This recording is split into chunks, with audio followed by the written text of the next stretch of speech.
In our headlines on this Wednesday, June 10th, here in South Korea, President Jeong Jeom-sig is in Belgium, the first leg of his 10-day four-nation tour of Europe, having landed in Brussels on Tuesday to meet with members of the Korean community there ahead of his talks with his European counterparts. Meanwhile, Chinese leader Xi Jinping says he and his North Korean counterpart Kim Jong-un have reached, quote, an important consensus to protect regional and global peace, as he relays a message of appreciation to Pyongyang following his rare visit there earlier this week. Elsewhere, the U.S. launches a series of self-defense strikes against Iran in retaliation for the downing of an American helicopter, while Israel launches fresh strikes across southern Lebanon in defiance of warnings by Iran against such offensive. President Jeong Jeom-sig is in Belgium on this Wednesday, the first leg of his 10-day four-nation tour of Europe. Our top office correspondent Yoon Jung-min covers his agenda there. The meeting between President Lee Jae-myung and Belgian Prime Minister Bart De Wever and King Philip on Wednesday takes place as the two countries celebrate 125 years of diplomatic ties. Expanding cooperation for small and medium-sized firms is high on the agenda, with Belgium being a key logistics hub in Europe and a biotech stronghold. We will make sure that our companies actively make inroads into Belgium and lay the foundation for them to further expand across Europe. There is also a focus on culture and education exchanges, such as expanding Korean studies at Leuven University and Ghent University in Belgium. Later in the day, President Lee will also meet with President of the European Council Antonio Costa and President of the European Commission Ursula von der Leyen, building upon their last meeting at the G7 summit in Canada. We share similar values with the EU, such as a norms-based multilateral global order, democracy, and market economy. It is a crucial partner for us to upgrade ourselves into a diplomatic powerhouse as a member of G7+. The leaders are expected to discuss increasing trade and economic growth amid growing global protectionism. The 27-member European bloc is South Korea's third-largest trading partner.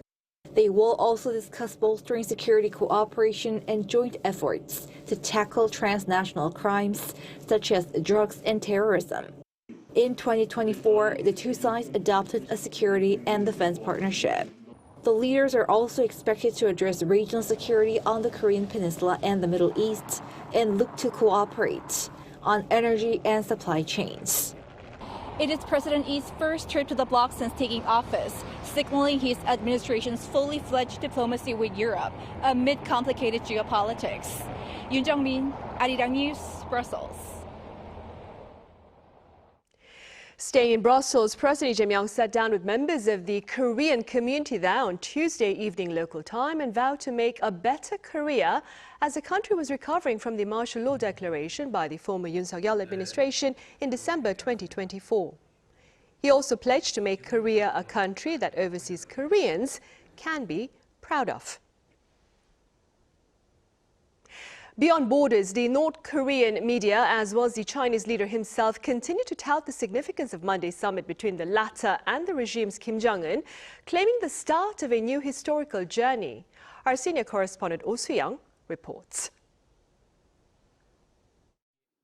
North Korea and China are continuing to showcase the political significance of President Xi Jinping's first visit to Pyongyang in 7 years, upon his return to Beijing.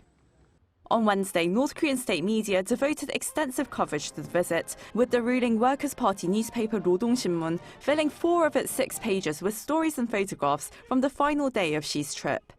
Across the top of its front page, the newspaper carried the slogan that the history and tradition of their bilateral friendship are eternally immortal. The message echoed the tone struck by Xi himself. After returning to China on Tuesday, Xi sent a message of thanks to North Korean leader Kim Jong-un, saying that the two sides had reached a series of important understandings and that China-North Korea relations had entered what he called a new historical journey. The visit produced a lengthy joint statement committing both sides to expanding strategic communication, practical cooperation and high-level exchanges. But one notable omission has drawn attention. Despite discussions on regional affairs and security, neither side publicly mentioned denuclearization, Korean Peninsula issues, or North Korea's nuclear program. Instead, the emphasis was on strengthening traditional ties and expanding cooperation across a wide range of sectors. Particular attention has focused on language, calling for increased exchanges between the two militaries. South Korea's Unification Ministry says this appears to be the first time military exchanges have been publicly referenced in a summit-level outcome document between Beijing and Pyongyang. I imagine military cooperation between China and North Korea will, as with all military cooperation, start incrementally. Something about, for example, cooperation on joint ammunition and logistical support component parts, joint development, for example, as a way for China to pursue some degree of technology transfer to the North Korean side.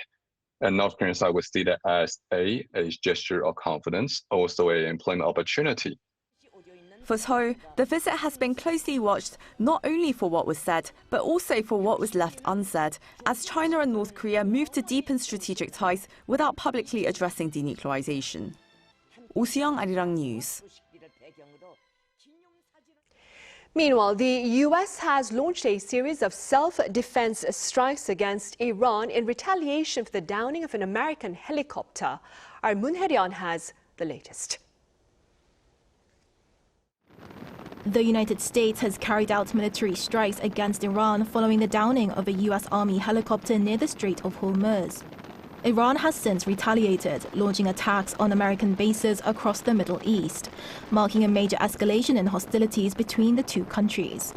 Hours after U.S. Central Command announced the start of its strikes on Tuesday, it confirmed that its forces had struck Iranian air defense systems, ground control stations, and surveillance radar sites near the Strait of Hormuz, describing the operation as a proportional response to unjustified Iranian aggression. In response, Iran's Islamic Revolutionary Guard Corps said it launched strikes on 21 targets at American bases in the region, most of which were intercepted, according to a U.S. official cited by the New York Times.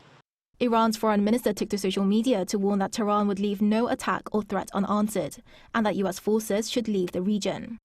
The strikes follow the downing of a U.S. Army Apache helicopter near the coast of Oman on Monday, from which the two crew members were rescued unharmed. U.S. President Donald Trump accused Iran of bringing down the aircraft and said the United States must of necessity respond to this attack. According to the Associated Press, a U.S. official said investigators believe the helicopter collided with an Iranian drone, although it remains unclear whether the collision was intentional. Iran, for its part, neither confirmed nor denied any involvement, with a semi-official main news agency stopping short of claiming responsibility. The latest developments cast doubt on Trump's claims that an Israel-Iran peace deal was close after he had warned both sides that weekend clashes were jeopardizing negotiations between Washington and Tehran. He had told reporters that a peace deal was in its final stages and that the Strait of Hormuz would reopen immediately after an agreement was reached. Domoheon, Arirang News. Also, in the Middle East, Israel has launched fresh strikes across southern Lebanon, defying earlier warnings by Iran. Our Lee Sing-jae files this report. Israel has carried out a new wave of air and artillery strikes across southern Lebanon, despite warnings from Iran to halt attacks. Lebanon's health ministry said at least 13 people were killed on Tuesday, including 2 in a pre-dawn drone strike near the southern city of Nabateh. The Israeli military also issued fresh evacuation orders for the coastal city of Tyre, instructing residents to move north of the Zerani River. For the first time, the warning included the city's Christian quarter, where Israel claims Hezbollah fighters had recently been operating. The latest strikes come just days after Israel and Iran exchanged attacks following Israeli strikes on Beirut, targeting the Iran-backed Hezbollah group.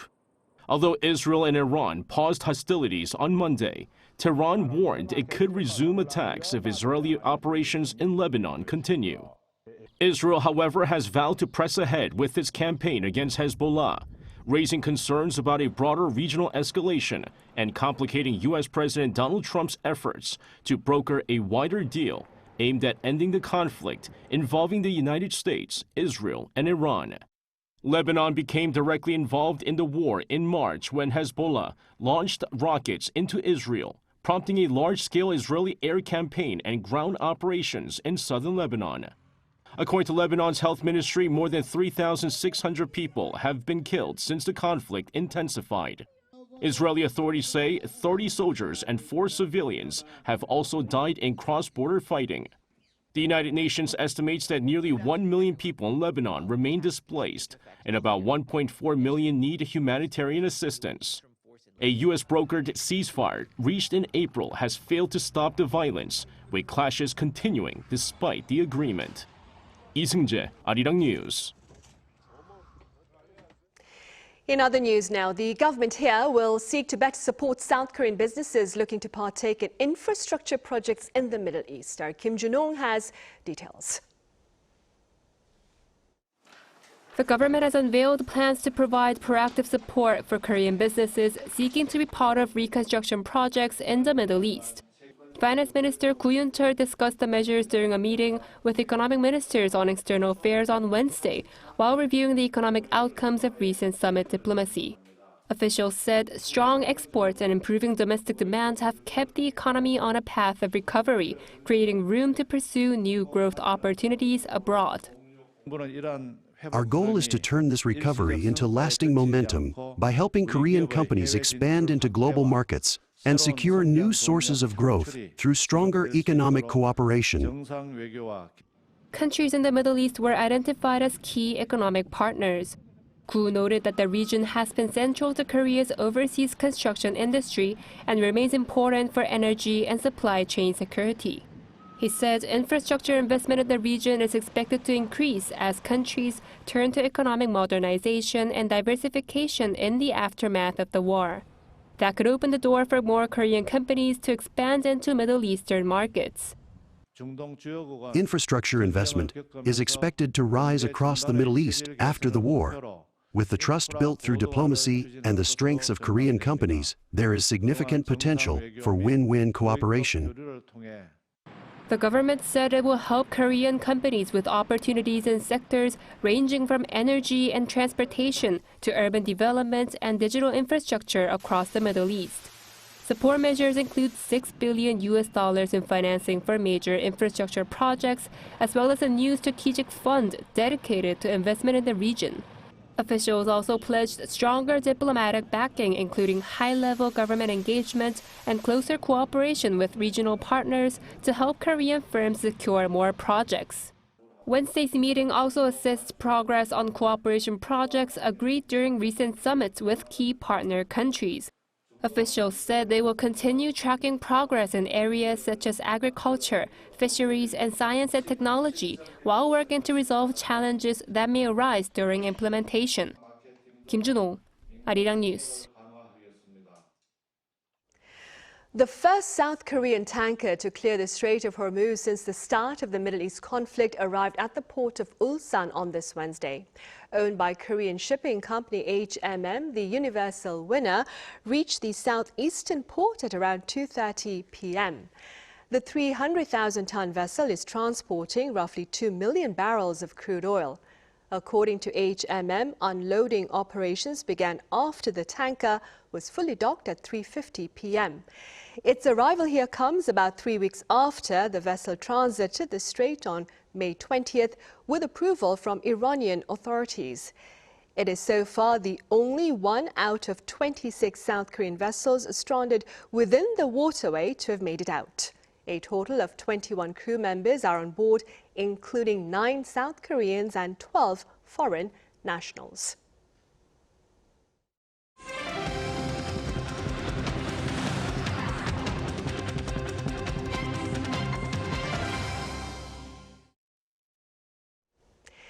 Military orders have gone under the microscope here in South Korea following the short-lived martial law declaration of December 2024 under the former Yoon administration. That being said, the Defense Ministry is now exploring the legal grounds for service members to challenge unlawful orders. Our Cha Yoon-kyung reports. The Defense Ministry said on Wednesday that it's reviewing ways to allow military personnel to make objections to orders and refuse them in certain cases. Currently, military personnel legally have to obey official orders from superiors. But a possible change comes as part of efforts to prevent certain orders from being carried out that clearly raise questions of illegality, such as a recurrence of the martial law declaration in December 2024. The types of orders that could be refused are also being reviewed, including those that could violate constitutional law.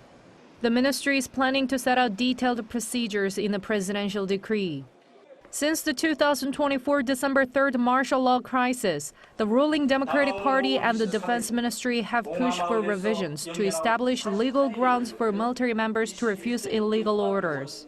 Following 10 lawmakers from the broader ruling bloc submitting a revision bill to guarantee such a right, the ministry also appealed to the National Assembly's Defense Committee in November last year to revise the specific article, Article 25, so that clearly illegal orders may be refused and that personnel aren't punished for doing so. However, opposition lawmakers argue that the provision could be abused and spoil the military chain of command. The ministry submitted a revised bill to the National Assembly's Defense Committee in February. It is said that the ministerial level of the revised proposal will be prepared in time for next month. 차윤경, Arirang News. Also on the local front, the main opposition People Power Party has elected Jeong Jeom-sig as its new floor leader. The three-term lawmaker pledged to rebuild the party, restore unity and regain public trust. He also promised to move beyond factional divisions and lead through collective wisdom. This latest leadership change comes as former floor leader Song On-seok stepped down last week following the party's disappointing local election results. Samsung Electronics ranked #1 among global chip makers in facilities and R&D spending last year, with the total amount adding up to nearly 90 trillion won or some $59 billion. According to Corporate Tracker CEO score on this Wednesday, Samsung spent some $34 billion on facility investment and over $24 billion on R&D. Samsung's total spending for 2025 was over $13 billion greater than that of Taiwan's TSMC, which ranked second. Meanwhile, American chipmaker Intel ranked third, while SK Hynix stood at fourth place. A new South Korean drama series called Teach You a Lesson topped Netflix's non-English show last week with 6.4 million views. It also made the top 10 in 48 countries, including the Philippines, Argentina, and Egypt. The series features a fictional office for the protection of teachers' rights that aims to address conflicts involving teachers, students, and parents at schools. Meanwhile, in the southern port city of Busan, the transformation of a former mayoral residence from a solemn place of authority into a public space for people has attracted quite a number of visitors. Our Kim So-young explains. A quiet path leads up to a wide garden and open buildings. Visitors chat, take in ocean views, and capture the moment on camera. As the sun grows stronger, some pause in the shade, enjoying a quiet cup of tea. Inside, the space offers exhibitions, reading areas, rest zones, and educational programs, all brought together at Domoheon. I came here because I heard it was a famous filming location, but it also has a beautiful garden, an exhibition hall, and a cafe. It's a great place. Domoheon officially opened to the public in September 2024. After the former mayoral residence was transformed into a multi-purpose space for citizens. Since then, it has continued to attract both residents and tourists, recently surpassing 500,000 cumulative visitors. At the heart of its popularity is its founding theme, walk, stay, and remember. Built in 1984 and once reserved for top officials, the once restricted compound has now become an open, welcoming place for the public. Kim So-young, Arirang News.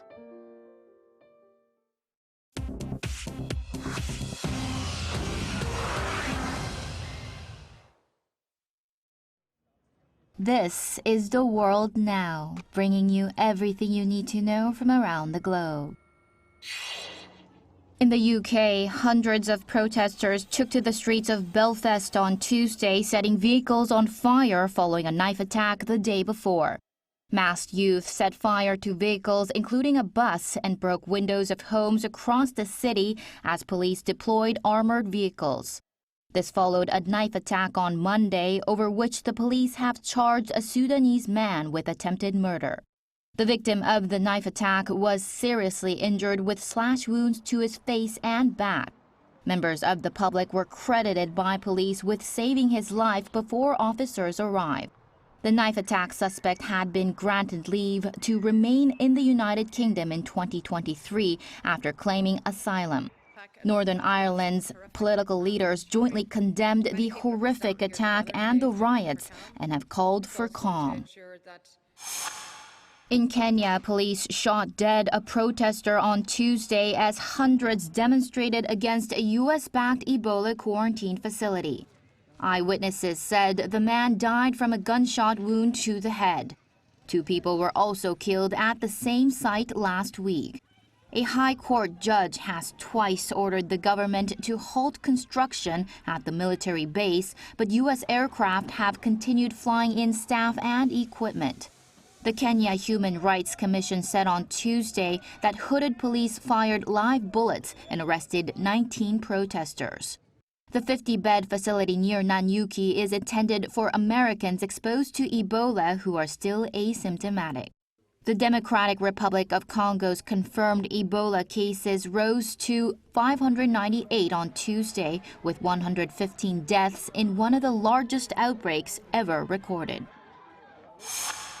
NASA named 4 astronauts on Tuesday for its Artemis 3 mission, a spacecraft docking demonstration next year that will test moon landers from SpaceX and Blue Origin for the first time in space. U.S. astronauts Andre Douglas, Frank Rubio, and Randy Bresnik, along with European Space Agency astronaut Luca Parmitano, will launch late next year aboard NASA's Orion capsule.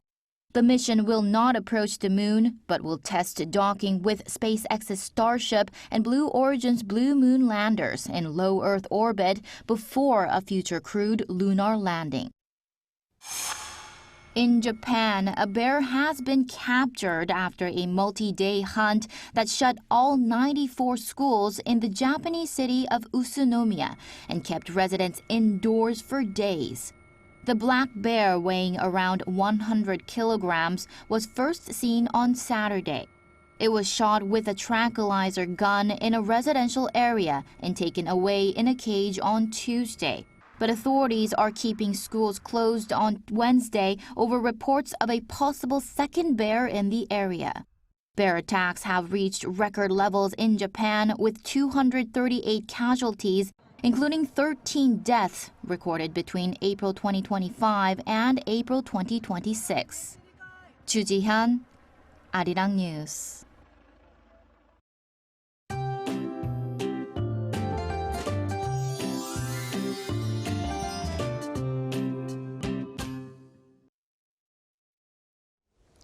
Rain will persist through this evening. Up to 30 millimeters is expected in inland and mountainous areas of Gangwon-do province, while parts of the capital area will see around 5 to 20 millimeters.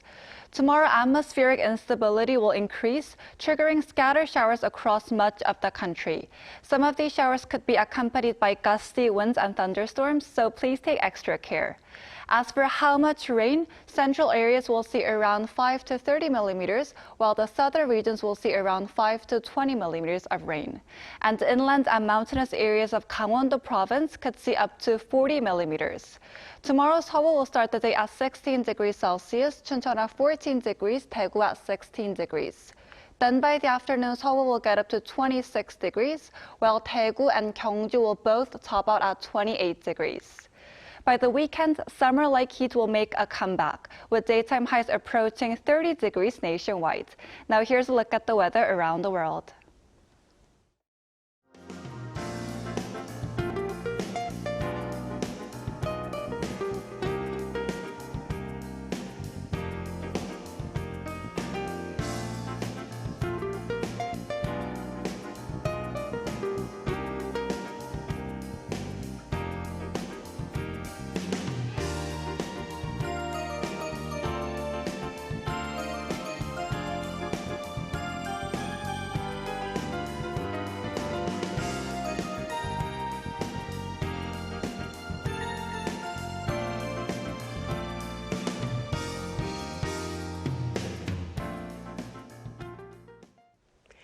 Those are the headlines at the Tyre in South Korea. Coming up now is our daily panel session. Do stay with us.